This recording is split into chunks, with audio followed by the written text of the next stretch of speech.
Hola, bendiciones. Hoy me corresponde compartir la sexta reflexión y vamos a mirar a la iglesia de Sardis, una iglesia que no le fue muy bien en la evaluación y que, bueno, vamos a continuar usando el patrón como se ha hecho con las otras reflexiones, empezando a leer el pasaje. En Apocalipsis capítulo número 3, versículo 1 al 6, leemos en la Nueva Traducción Viviente. Escribe esta carta al ángel de la iglesia de Sardis. Ese es el mensaje de aquel que tiene el Espíritu de Dios de 7 aspectos y las 7 estrellas. Yo sé todo lo que haces y que tienes la fama de estar vivo, pero estás muerto. Despierta, fortalece lo poco que te queda, porque hasta lo que queda está a punto de morir. Veo que tus acciones no cumplen con los requisitos de mi Dios. Vuelve a lo que escuchaste y creíste al principio y reténlo con firmeza. Arrepiéntete y regresa a mí. Si no despiertas, vendré a ti de repente, cuando menos lo esperes, como lo hace un ladrón.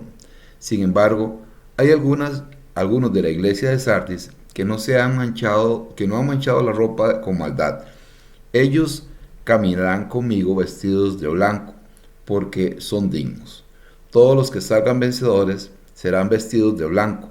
Nunca borraré sus nombres del libro de la vida, sino que anunciaré delante de mi Padre y de sus ángeles que ellos me pertenecen. Todo el que tenga oídos para oír debe escuchar al Espíritu y entender lo que Él dice a las iglesias. Muy importante este pasaje, y en el verso donde el Señor les dice, vuelve a mí. Creo que ese es el meollo del asunto. Ese es el centro de todo lo que vamos a continuar reflexionando de esta iglesia. Pero empecemos, como dije, con el patrón que hemos venido llevando. Sardis era una ciudad que fue muy poderosa. 600 años antes de esta carta fue la capital del reino de Lidia, pero de esa gloria solo quedaba el recuerdo. La realidad en el momento en que Juan les escribe a la iglesia esta carta era totalmente distinta. Había caído de la cúspide y para ese entonces era objeto prácticamente de proverbios burlescos. Podríamos decir que la iglesia de Sardis estaba agonizando espiritualmente hablando. Fue evaluada por el Señor, como dijimos, quien se presenta a esta congregación como el que tiene el Espíritu de Dios en 7 aspectos y las 7 estrellas. En la Biblia, 7 es un número que representa perfección, plenitud y totalidad. Y la evaluación, el examen que el Señor le hizo en esta iglesia resultó insuficiente, no le dio la nota. Esta iglesia no fue aprobada, no cumplió con los requisitos mínimos. La expresión yo sé todo lo que hace del verso 1 nos recuerda la omnisciencia del Señor y que Él todo lo conoce y no se le escapa nada.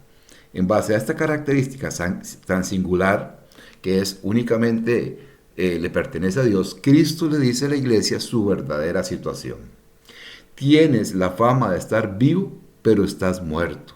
Es una expresión muy fuerte, pero recordemos que el Señor no trata de adular nunca a nadie, y en este caso, aunque le habla a la iglesia con una verdad fuerte y vehemente, no por eso le deja de mostrar su amor y su misericordia. Le dice despierta. La iglesia había caído en un letargo, un sueño. Una vez Pablo le dijo a la iglesia de Éfeso algo similar porque parece que al igual que esta iglesia habían caído en una especie de adormecimiento. Efesios 5:14 dice, despiértate, tú que duermes, levántate de los muertos y Cristo te dará luz.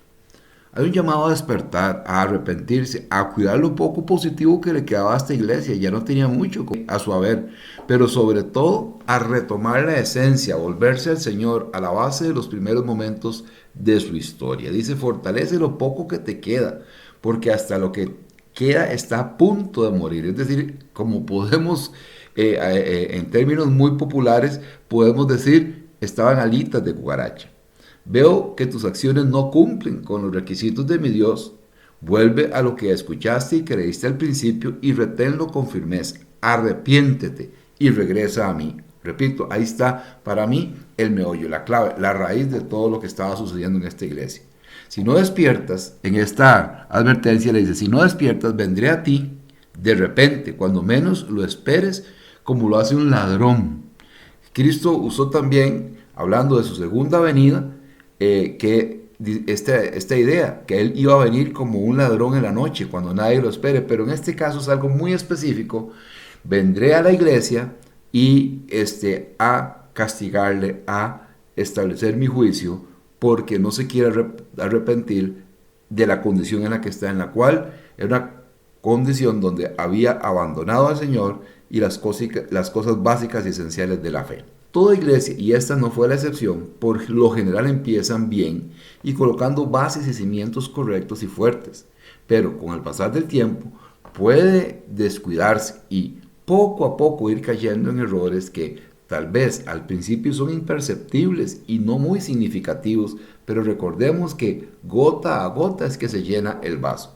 Algo que quiero en este momento mencionar para que no nos vayamos por otro lado es que iglesia es cada uno de los que hemos recibido a Cristo. Es decir, nosotros somos iglesia y esta carta está escrita a una iglesia, a los miembros, a las personas que somos parte de esta iglesia. Es decir, como lo fue la gente en Sardis, hoy esta palabra es para nosotros, porque la palabra de Dios es viva, eficaz y es inspirada para toda persona en todas las épocas y en todos los momentos de la historia.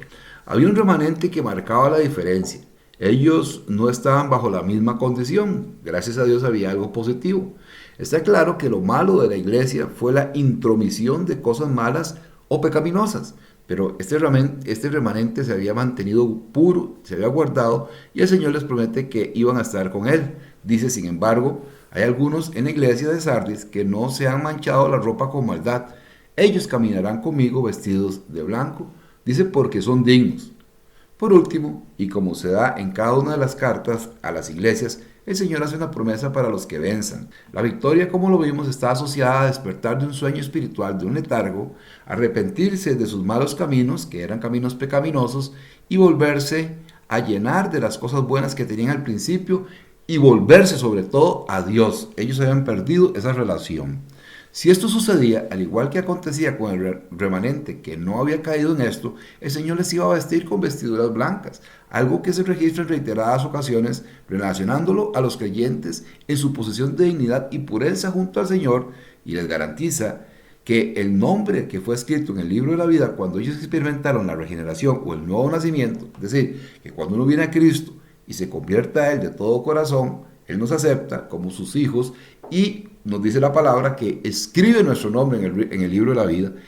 Entonces no iba a ser borrado y por ende tendrían la garantía de la vida eterna y no iban a sufrir condenación. Definitivamente que debemos estar atentos a lo que nos dice el Espíritu, como termina esta carta, leer lo que nos dice la palabra y entender lo que el Espíritu nos está hablando, porque Él siempre tiene algo que decirnos y en base a ello nosotros no nos podemos quedar igual, debemos tomar acciones inmediatas. Que el Señor les continúe bendiciendo.